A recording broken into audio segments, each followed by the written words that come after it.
Donc le lien qui unissait le Bouddha Shakyamuni et Ananda était différent du lien qui unissait le Bouddha Shakyamuni avec Mahakashapa.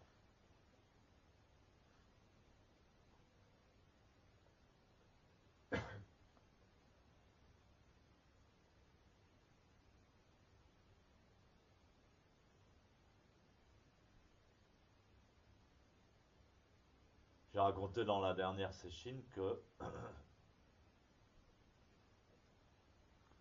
Ananda est né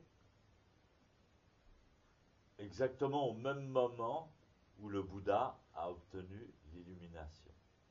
Il est né dans la même nuit.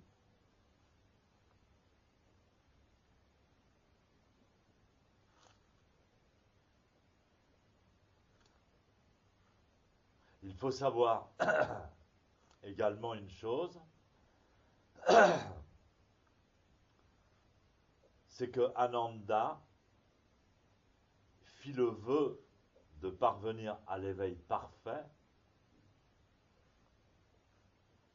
au même moment que Shakyamuni Bouddha. Cela se passait des ères et des ères plus tôt, sous la direction d'un Bouddha que l'on nommait le roi de Léon du vide.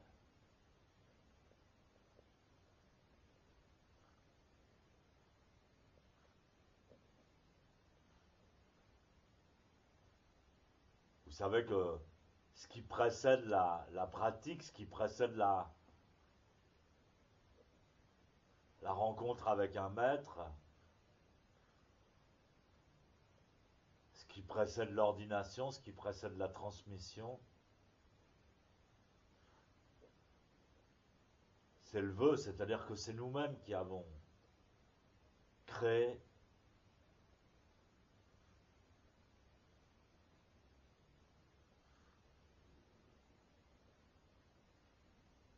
cet éveil dans le futur.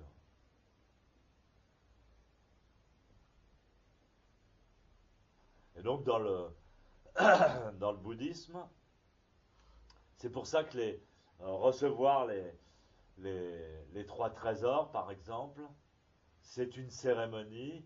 Recevoir les trois trésors, recevoir l'ordination de bodhisattva, recevoir l'ordination de moine,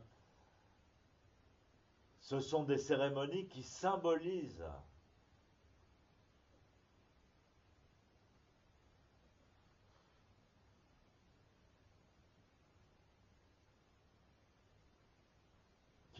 qui concrétisent le fait de faire un vœu, le fait d'imaginer, le fait de créer le futur.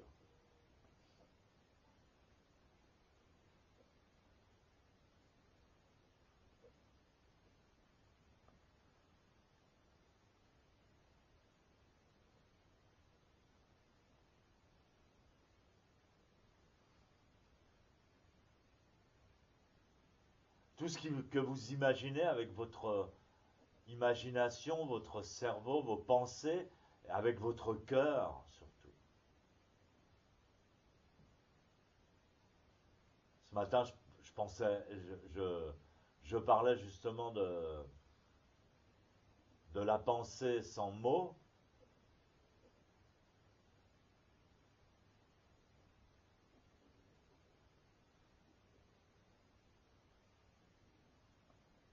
En fait, le cœur, la pensée du cœur, n'a pas besoin de mots.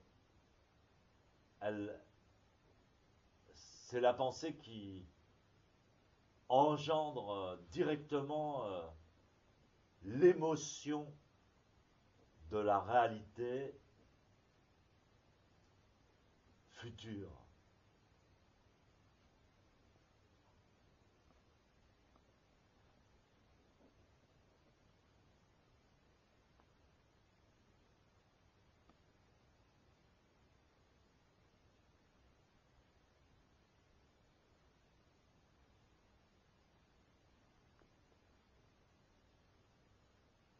c'est exactement la transmission entre le Bouddha et Mahakashapa. Transmission Ishin Denshin, de mon âme à ton âme, à travers la pensée du cœur, la pensée sans mots. Directement, l'émotion du mot. Quand vous dites une poire, par exemple, ou une pomme, puisqu'on en a mangé à midi, vous dites pomme au four, pomme, PO2ME.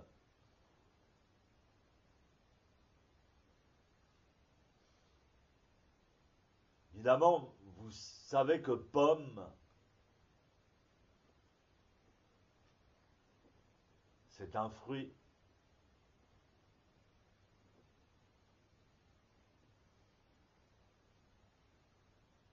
Disons intellectuellement. Mais vous pouvez penser simplement l'émotion du goût et de la sensation de cette pomme.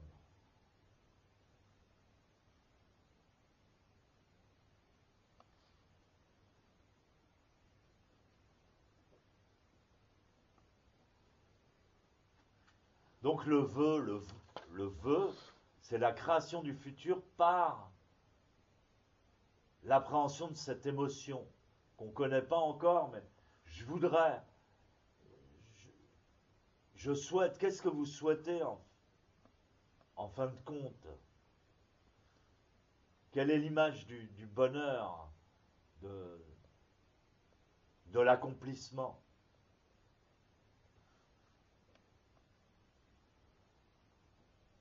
Alors on réfléchit, qu'est-ce que je souhaite? Avoir de l'argent, oui, mais l'argent, c'est pas le plus important. Le plus important, c'est peut-être la santé. Mais la santé, ça suffit pas. Le plus important, c'est d'être conscient, d'être relié.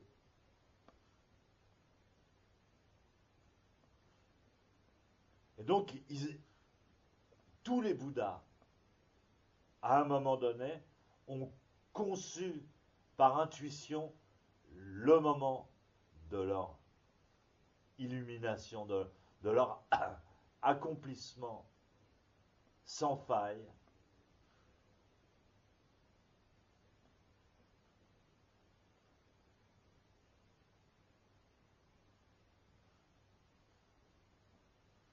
Et donc, apprenez donc cette chose, c'est que Ananda, le disciple du Bouddha, fit le vœu de parvenir à l'éveil et à l'accomplissement parfait au même moment que Shakyamuni Bouddha.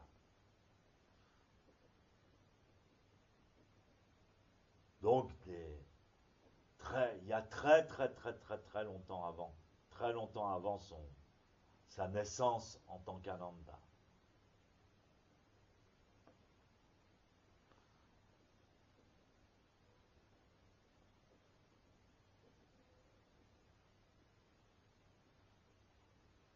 Cependant, Ananda, il avait une caractéristique, c'est qu'il aimait beaucoup les enseignements. Il était très attaché au fait d'apprendre, d'écouter les enseignements d'un maître, de le servir.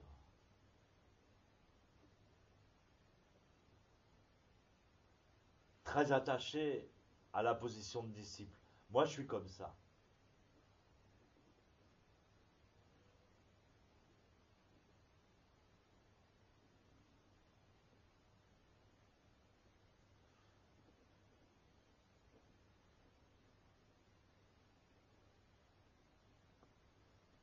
Apprendre, servir, écouter un maître, pour moi, c'est vraiment le plus grand bonheur. Beaucoup plus que moi-même d'être un maître et d'enseigner.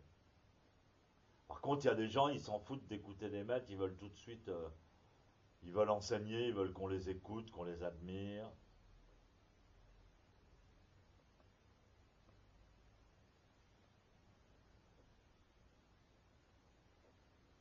Mais c'est pour cette raison, pour cet attachement aux maîtres et aux enseignements, que Ananda n'avait pas encore accompli l'éveil parfait. Et donc il s'est réincarné en même temps que le Bouddha, bien qu'il ait fait le vœu au même moment, il s'est réincarné en tant que son disciple. Bah, c'est merveilleux, tout le monde est content.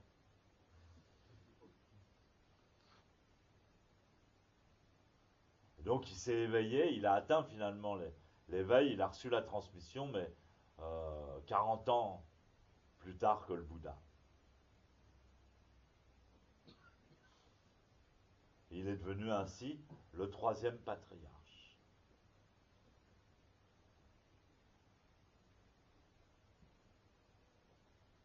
Alors que Shakyamuni était moins affectif.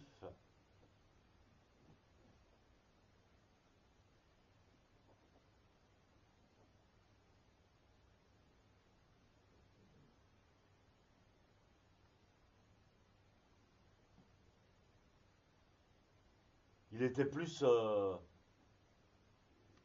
rapide à pratiquer. Il n'avait pas besoin d'entendre des explications, des enseignements profonds, de servir. Même s'il l'a fait d'innombrables fois dans ses vies passées.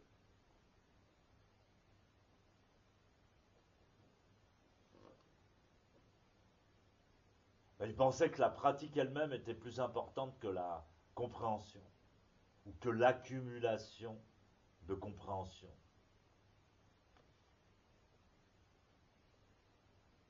C'est pour cette raison qu'il a atteint plus rapidement qu'Ananda à l'éveil.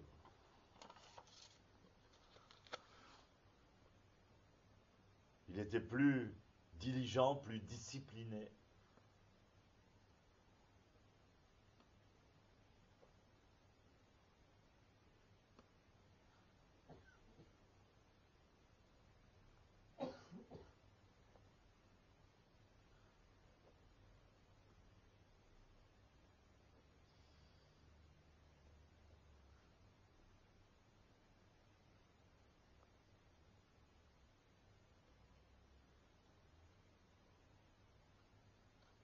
Donc bien sûr, c'est important d'entendre les enseignements, mais il y en a, ils entendent les enseignements. Ah, ça m'a touché, ce que tu as dit, ça m'a touché. Ah, j'aimerais bien, j'ai hâte de revenir à la prochaine séchine parce que j'ai envie d'entendre d'autres enseignements encore.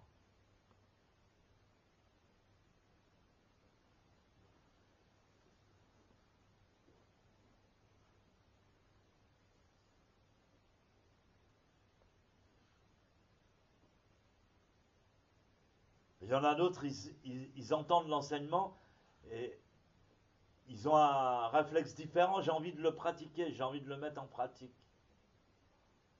Tout de suite. J'ai envie de me l'approprier, de le comprendre par moi-même.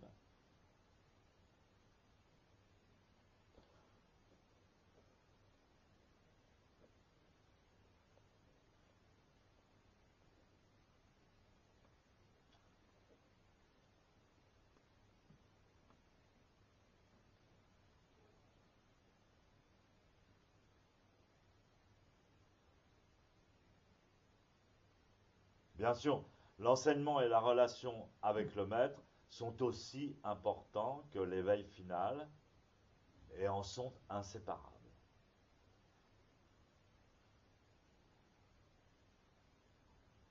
Quoi qu'il en soit, Ananda persistait à penser que quelque chose d'autre en plus, voyez, jusqu'au bout, que quelque chose d'autre en plus du Kessa avait été transmis à Mahakashapa.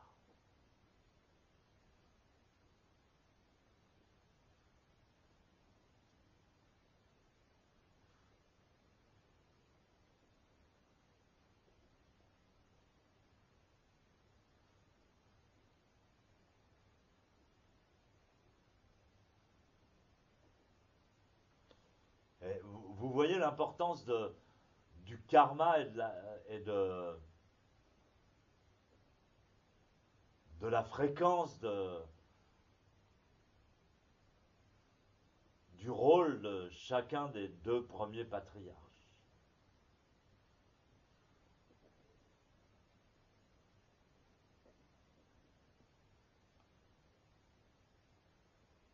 C'est eux qui ont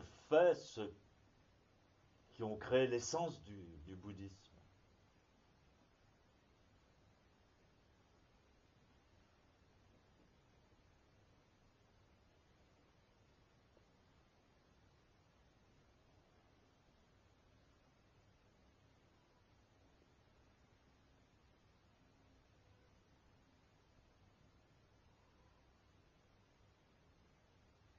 Ils sont très complémentaires, les deux.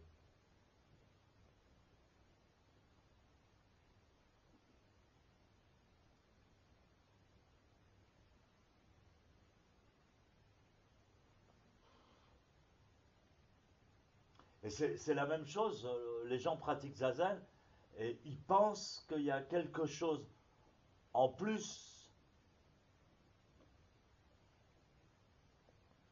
du kessa ou du zazen, puisque le kessa et le zazen c'est pareil. Ou alors ils pensent qu'il y a quelque chose en plus à obtenir que zazen lui-même.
Alors Ananda demande à son frère aîné, Magashapa,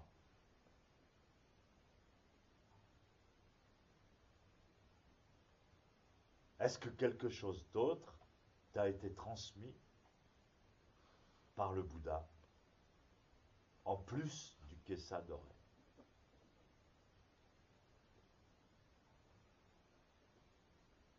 À ce moment-là, Mahakashapa réalisa qu'Ananda était arrivé à un moment à maturité, au bon moment. Et il l'appela Ananda. Ananda se retourne, Kashyapa.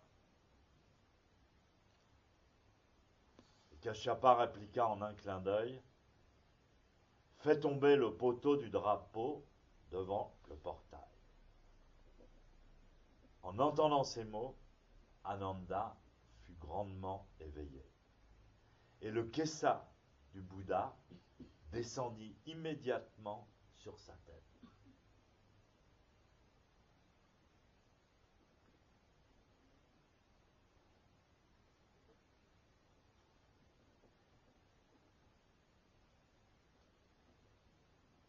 Alors il y avait une tradition en Inde.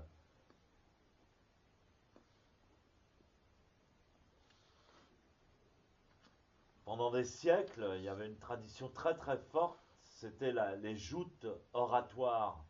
C'est-à-dire que deux sages se rencontraient, ils faisaient un combat de logique, de connaissance,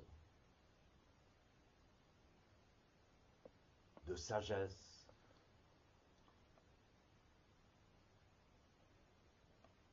Et dans tous les villages, ça existait. Et donc, quand il y avait une telle rencontre, c'était pas le catch à cette époque-là, mais c'était une sorte de mondo. Et quand il y en avait un qui avait perdu, il y avait un grand mât avec un drapeau. Chaque candidat avait son propre drapeau. Et donc celui qui avait perdu allongeait son drapeau, allongeait le mât contre le sol et il baissait son drapeau. Donc c'était une tradition tout à fait commune en Inde. Et donc à ce moment-là, au moment de la question d'Ananda à son grand frère, Kashyapa, lui dit fais tomber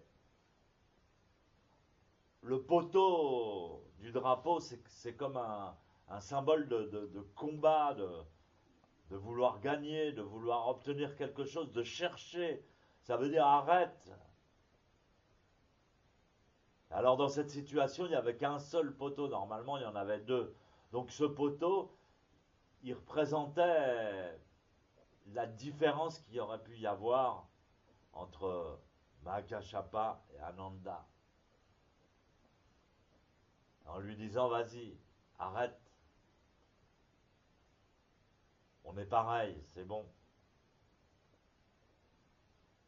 Alors à ce moment-là, Ananda était complètement éveillé et il a reçu au même moment le kessa de la transmission s'est posé sur sa tête.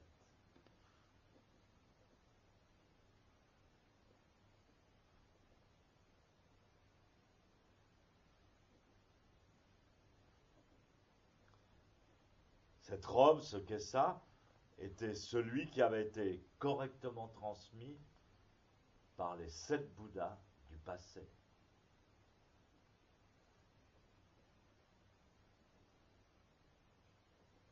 C'est donc l'histoire primordiale de la transmission du bouddhisme, de Bouddha à Bouddha, jusqu'au premier patriarche, et qui s'est continué de patriarche en patriarche.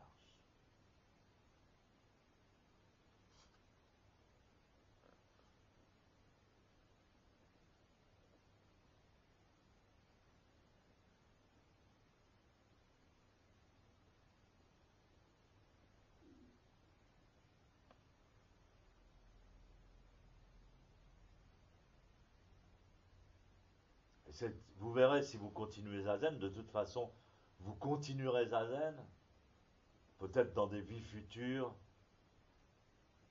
mais vous verrez que cette connaissance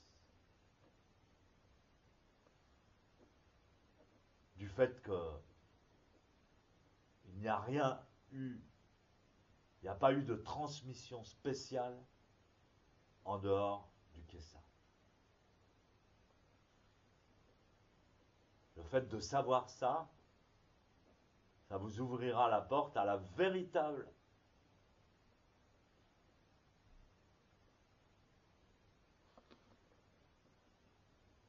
compréhension de ce qu'est le Zazen et de ce que vous êtes vous, de la dimension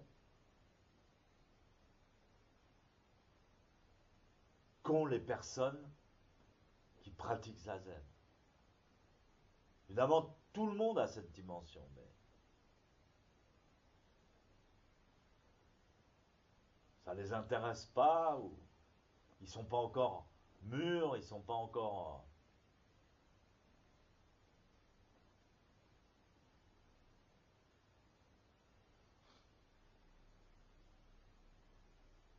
Ça veut dire que cette dimension, elle n'est pas séparée de nous. Elle n'est pas loin. Le zazen, ce n'est pas une condition spéciale. Et pourtant,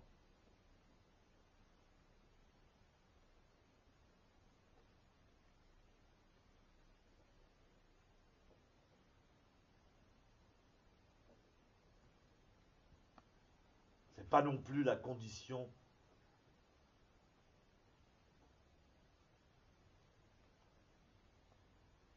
ordinaire.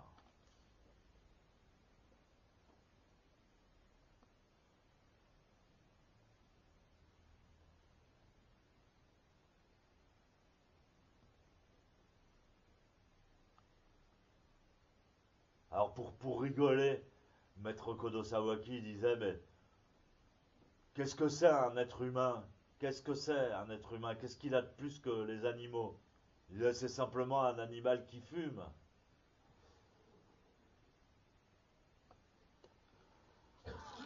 C'était une autre manière de faire comprendre, comme je vous ai dit, la différence entre nous et les animaux, c'est qu'on s'habille.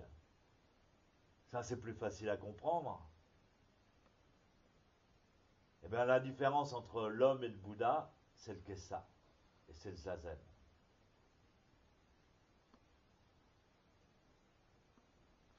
C'est simplement ça, et en même temps, c'est infini, illimité, immense.